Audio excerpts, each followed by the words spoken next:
एक शब्द है जो हमें कभी कभी या कहो कई बार सुनाई देता है, स्वार्थ। वो व्यक्ति स्वार्थी है, उसने स्वार्थ में आके ये बुरा कर्म कर दिया, आदि इत्यादि।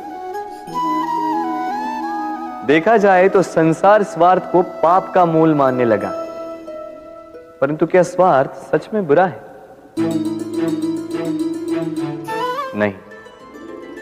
स्वार्थ ये शब्द बना है स्व से, अर्थात स्वयं से, यानी कि जिस कार्य में केवल स्वयं का अर्थ हो, केवल स्वयं का लाभ चाप हो, वो स्वार्थ।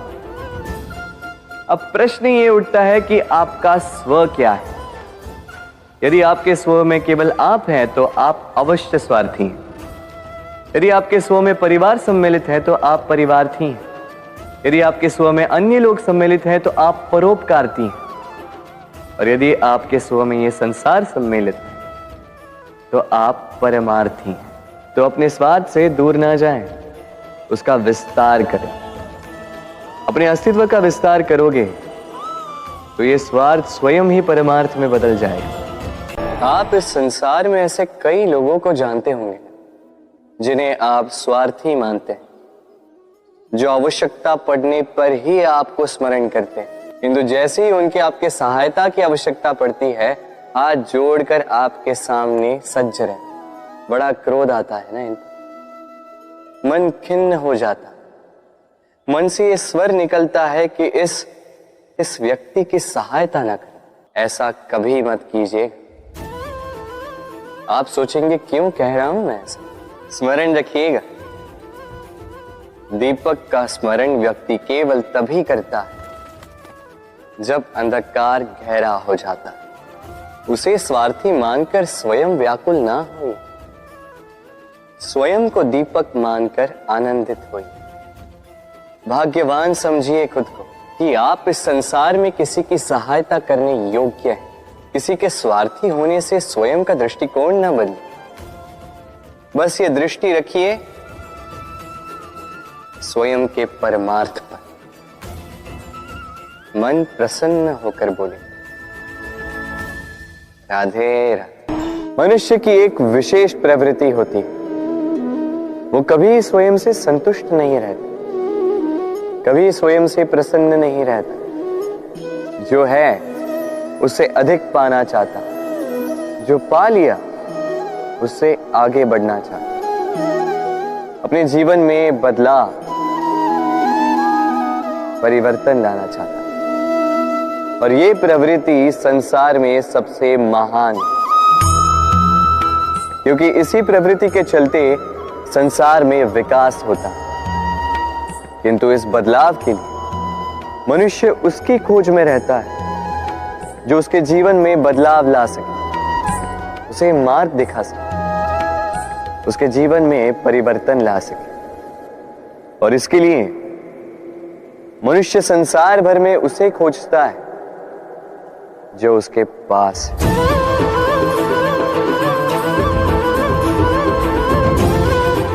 बताइए कौन? यदि कोई आपका जीवन बदल सकता है तो दर्पण देखिए।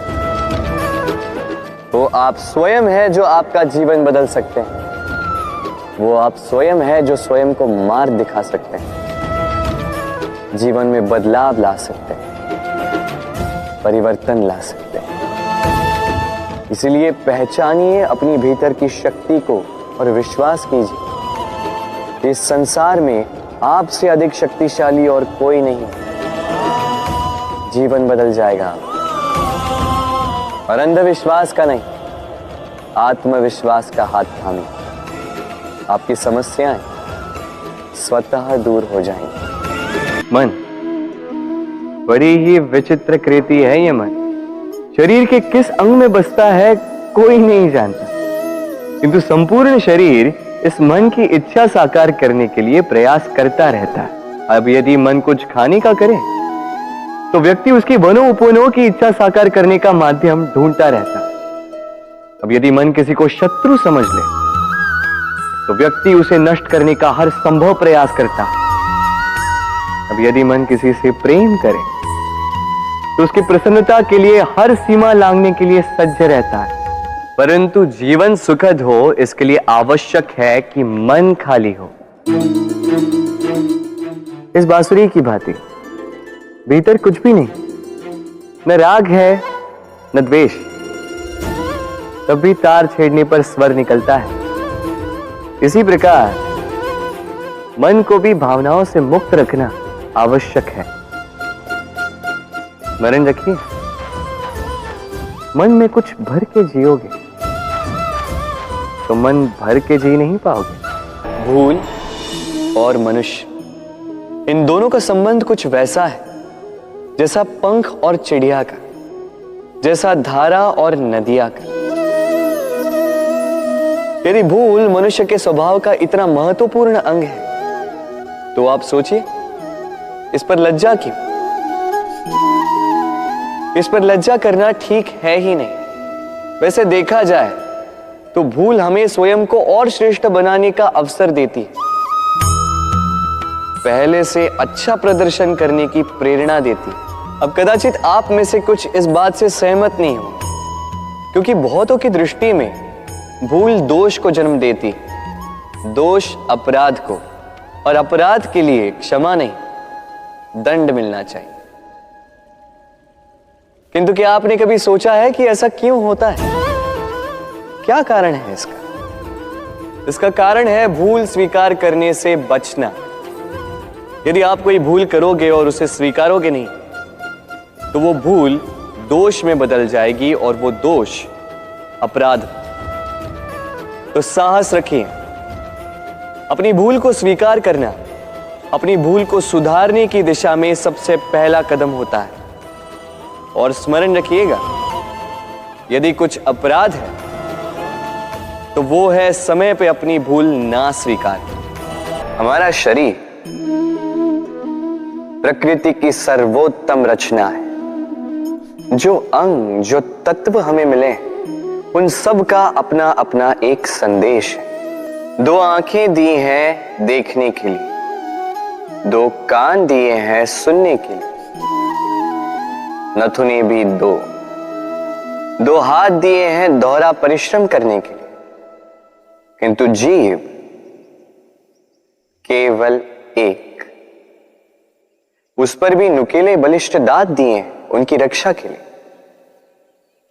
कभी सोचा है क्यों?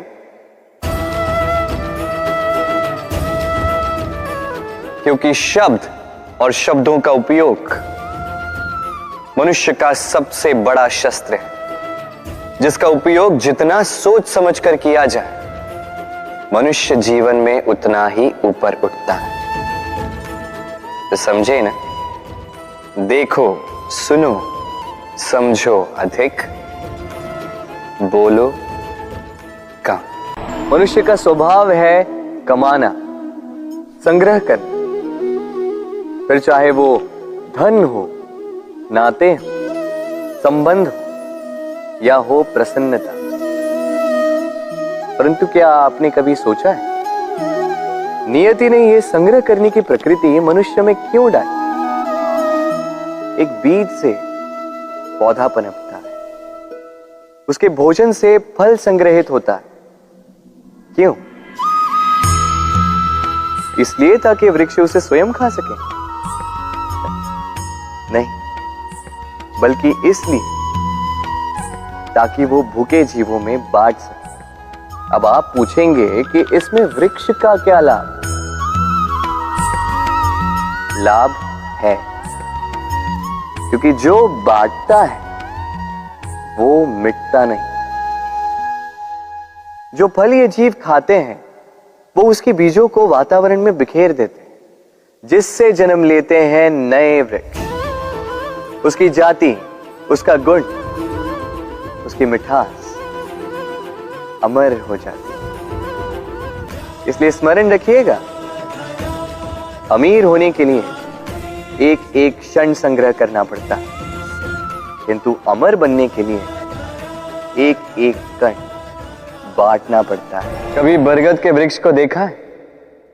कितना विशाल होता है। कभी कभी भय लगता है कि इन भारी डालों का बोझ ये तना सह भी पाएगा या नहीं। भय लगता है कि कहीं ये वृक्ष टूट कर न गिर जाए, किंतु नहीं। समय पड़ने पर शाखाओं से निकलने वाली ये बेलें धरती की ओर बढ़ती और फिर स्वयं जड़ बनकर इस वृक्ष को सहारा देती। इसी प्रकार जो परोपकार करते हैं, सत्कर्म करते हैं, उन्हें स्वयं के लिए चिंतित होने की आवश्यकता ही नहीं, क्योंकि उनके कर्म ढाल बनकर उनकी रक्षा करते हैं। इसीलिए जीवन में सहारे की नहीं, कर्म की चिंता कीजिए। राधे राधे।